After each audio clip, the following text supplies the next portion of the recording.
I'm changing the rear brakes on this Toyota RAV4, and I just want to show something.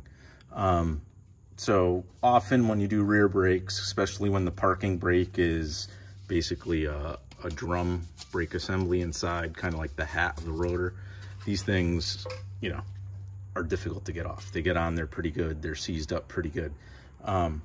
What you'll see is there's two threaded holes in the rotor.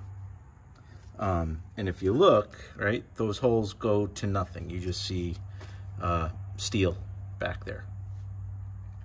And I've seen people like try to use kind of like almost like a steering wheel puller or a gear puller type tool, where they have something that goes across the hub here, or the axle nut, you know, and try to put bolts in and then tighten against the axle to remove and extract the rotor.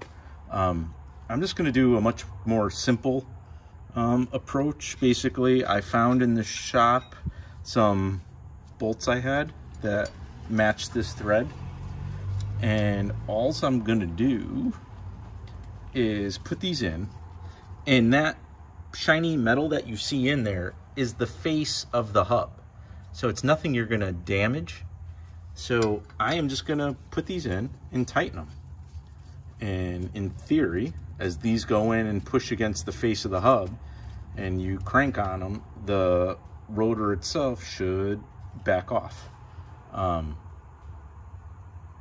Yeah, so it's simple, no special tools. Like I said, the only special thing I had are these bolts.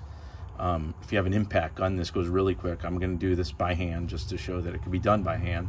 And I am going to tighten these. You know, if you had one bolt, you could do one a little bit and then the other.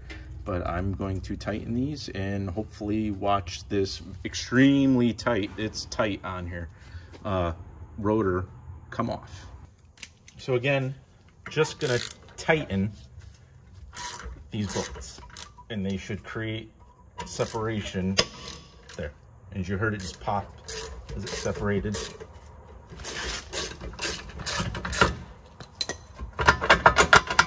And there we go.